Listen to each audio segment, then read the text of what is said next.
लगातार स्थिति सुधर रही है। अब 30 मई के टेस्ट में तो खंडवा में एक भी पॉजिटिव नहीं आया और प्रदेश के 30 जिले ऐसे हैं जहां 10 से कम पॉजिटिव केस आए हैं। इंदौर और भोपाल,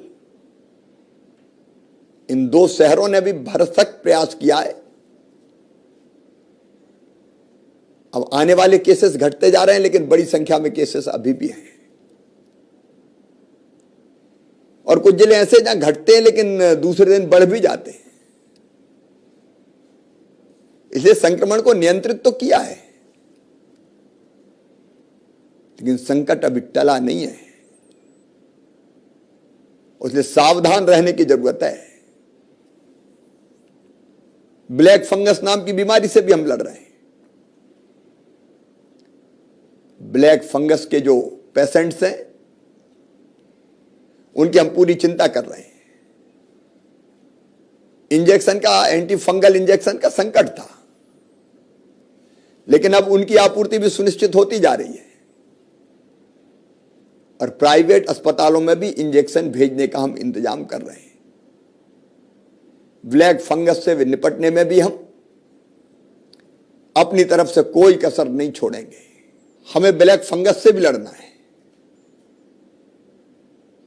लेकिन कोरोना से भी लड़ाई लड़ते रहना है। इसलिए कोरोना कर्फ्यू अभी हम समाप्त नहीं कर रहे हैं। कोरोना कर्फ्यू 15 जून तक जारी रहेगा, लेकिन कोरोना कर्फ्यू में हम छूट दे रहे हैं। सुरक्षा भी और समृद्धि भी। अपनी सुरक्षा भी करना है, लेकिन आर्थिक गतिविधियां चालू भी करना है, ताकि बिजनेस, व्यापार चल सके, निर्माण के काम चल सके, गरीब की रोटी चल सके, मेहनत मजदूरी मिल सके। इसलिए क्राइसिस मैनेजमेंट ग्रुप, चाहे वो हमारे जिले के हों, चाहे वो हमारे ब्लॉक के हों, वार्ड के हों, गांव के हों, उन्होंने अपने अपने हद तय किया है कि 15 जून तक कौन सी गतिविधियां चलेगी और कौन सी गतिविधियां नहीं चलेगी। लेकिन कुछ गतिविधियां ऐसी है जिन पर पूरे प्रदेश में प्रतिबंध रहेगा और अपनी सुरक्षा के लिए, संक्रमण को रोकने के लिए वो पाबंदियां जरूरी है। सभी सामाजिक, राजनीतिक, धार्मिक आयोजनों पर प्रतिबंध रहेगा। खेल की गतिविधियां, मनोरंजन, शैक्षणिक सांस्कृतिक गतिविधियां, मेले इत्यादि पूरी तरह से प्रतिबंधित रहेंगे। स्कूल, कॉलेज, कोचिंग संस्थान ये भी बंद रहेंगे। सिनेमाघर, शॉपिंग मॉल्स, व्यायामशाला, gym, swimming pool, theatre, picnic spot, bar, auditorium, सभागृह ये सभी बंद रहेंगे। अत्यावश्यक सेवाएं देने वाले कार्यालय के अतिरिक्त शेष कार्यालय 100% अधिकारी और केवल 50% कर्मचारियों के साथ संचालित हो सकेंगे। सभी धार्मिक और पूजा स्थल एक समय में उनमें 4 से अधिक भाई बहन नहीं जाएंगे, ताकि पूजा हो सके लेकिन भीड़ ना लगे। अंतिम संस्कार में अधिकतम 10 लोग सम्मिलित होंगे। मृत्यु भोज में भी 10 लोग ही सम्मिलित हो सकेंगे। विवाह में दोनों पक्षों के मिला के 20 लोग सम्मिलित हो सकेंगे। किसी भी एक स्थान पर एक साथ 6 लोगों से अधिक संख्या में लोग इकट्ठा नहीं होंगे। पूरे प्रदेश में शनिवार रात 10 बजे से सोमवार सुबह 6 बजे तक पूरी तरह से जनता कर्फ्यू लागू रहेगा और रोज पूरे प्रदेश में रात 10 बजे से लेके सवेरे 6 बजे तक नाइट कर्फ्यू लागू रहेगा। कुछ जिलों ने वहां संक्रमण की स्थिति देख के इन प्रतिबंधों को और कड़ा किया है। वो जिले आपको सूचना दे देंगे, अपने जिले की जनता को बताएंगे ताकि वहां संक्रमण फिर से न बढ़ सके। कुछ गतिविधियां ऐसी हैं जो संपूर्ण प्रदेश में मुक्त रहेंगी, मतलब की जा सकेंगी। समस्त प्रकार के उद्योग, औद्योगिक गतिविधियां, उद्योग में कच्चा माल या तैयार माल का आवागमन, अस्पताल, nursing home, clinic, medical insurance companies, अन्य स्वास्थ्य एवं चिकित्सा सेवाएं, पशु चिकित्सा अस्पताल, केमिस्ट, राशन की दुकानें, किराना दुकानें, फल सब्जियां, डेयरी, दूध, पशु आहार की दुकानें, petrol diesel pump, gas station, रसोई गैस, मंडी, खाद बीज, कृषि यंत्र की दुकानें, खेती संबंधी सभी गतिविधियां चालू रहेंगी। रेस्टोरेंट और भोजनालय, उनमें टेक होम डिलीवरी की जा सकेगी। लॉजिंग, होटल, आगंतुकों के साथ रूम डाइनिंग के साथ चालू रहेंगे। बैंक, बीमा कार्यालय, एटीएम, प्रिंट एवं electronic media, cable operator, bank, insurance, non banking finance कंपनियां, सहकारी साख समिति, केस मैनेजमेंट एजेंसी आदि का संचालन एवं आवागमन,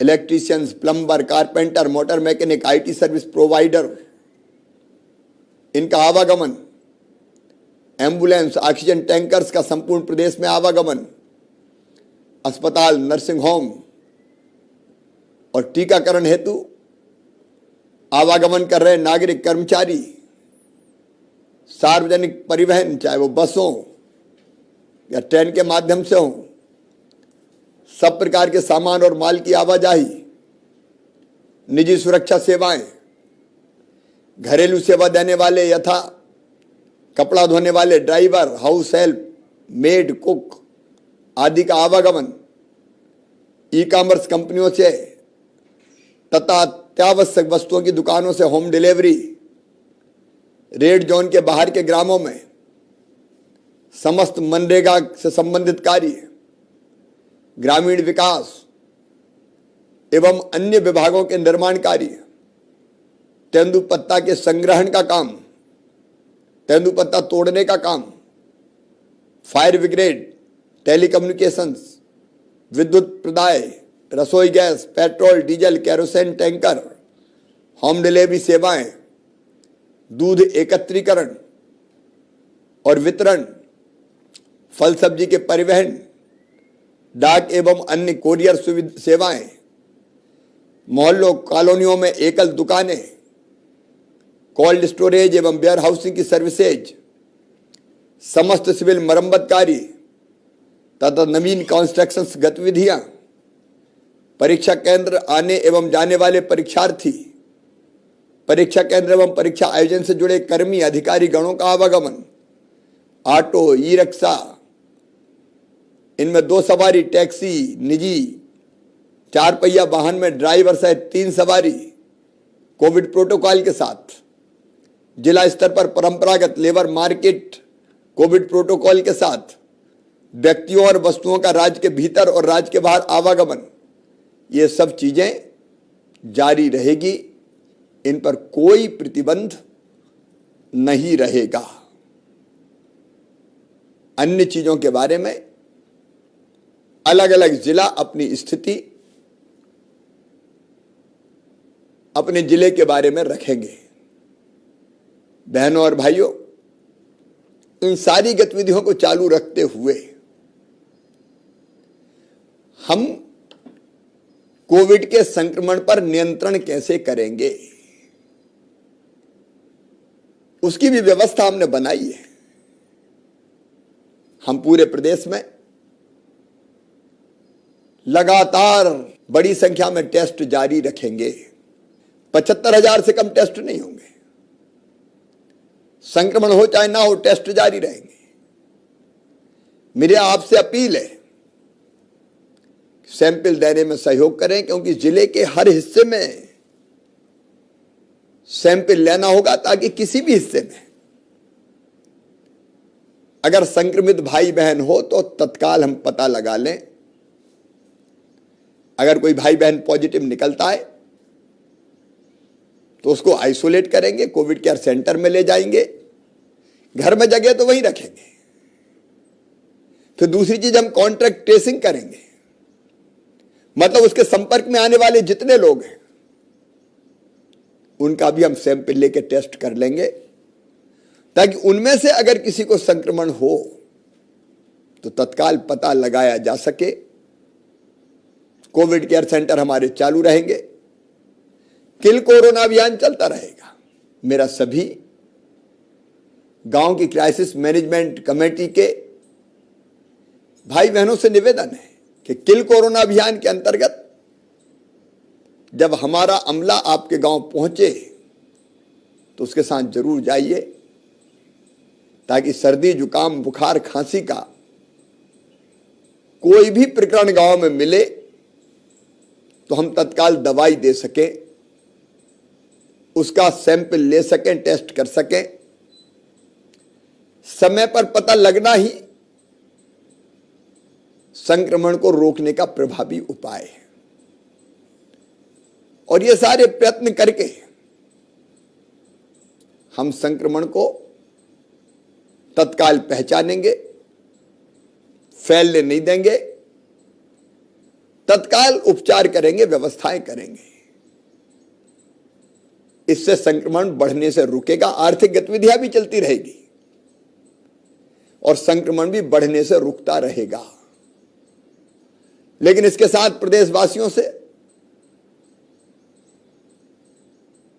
मैं हाथ जोड़ के यह प्रार्थना करता हूं, अति आत्मविश्वास में मत आना। कोविड एप्रोप्रिएट बिहेवियर हमको करना ही पड़ेगा,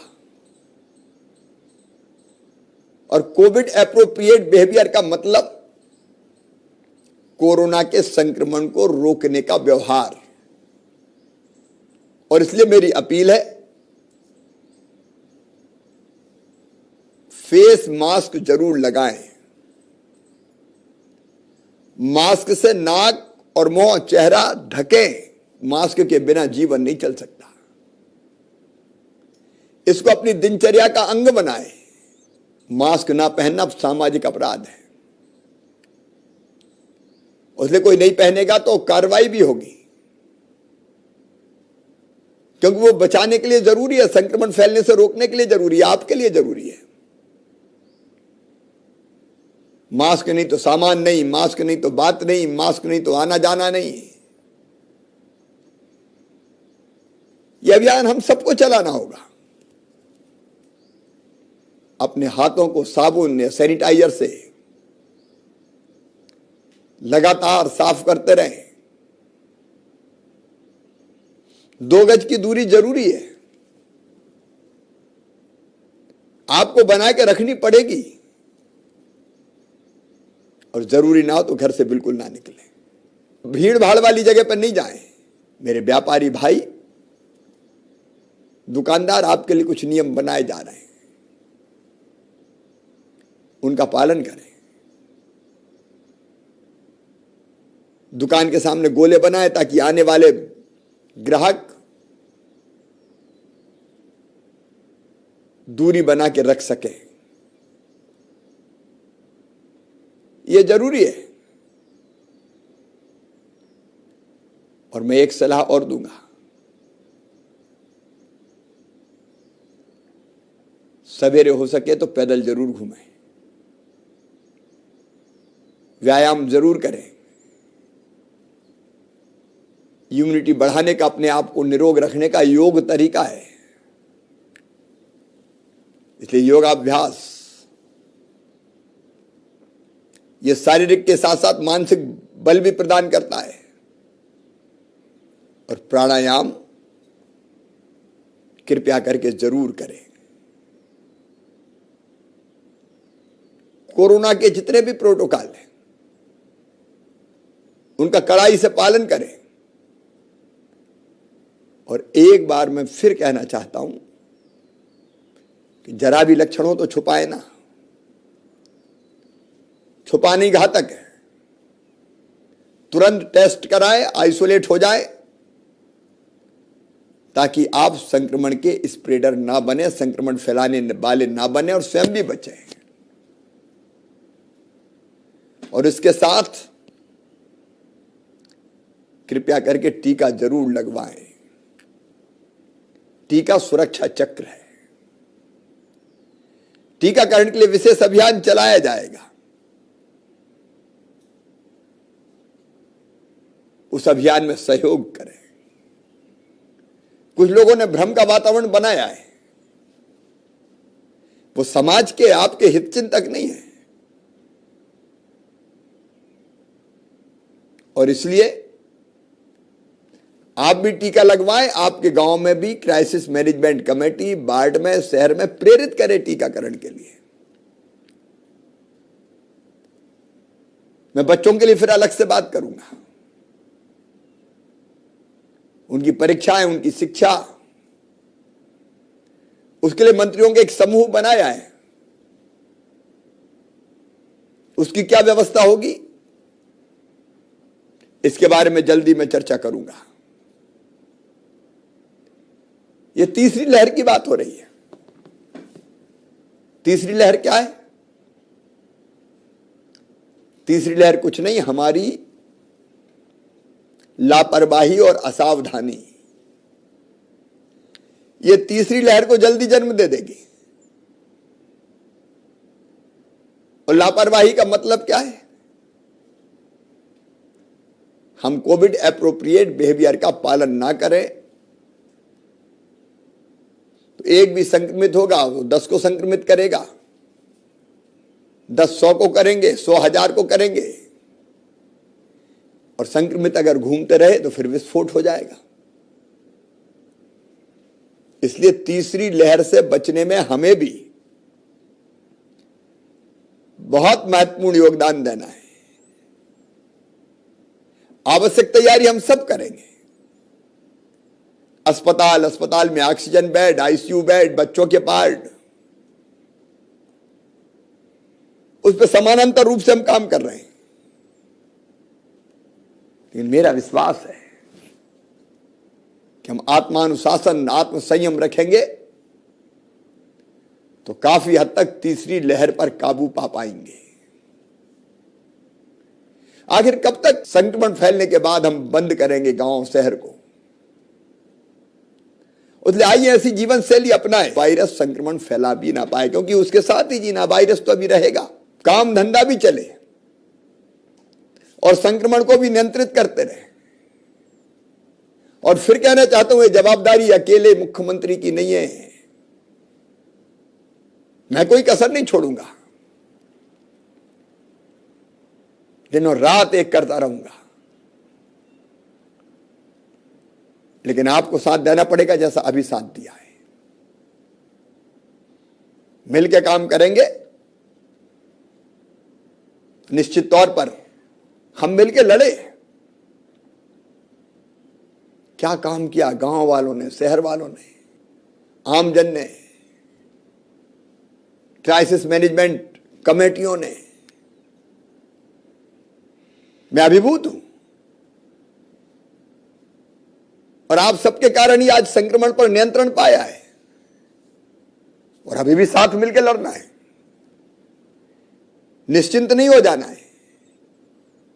कठिनाइयों को पार करके विजय तो हमने पाई है, पर सावधान रहना होगा, अभी आगे लंबी लड़ाई है मेरे बहनों।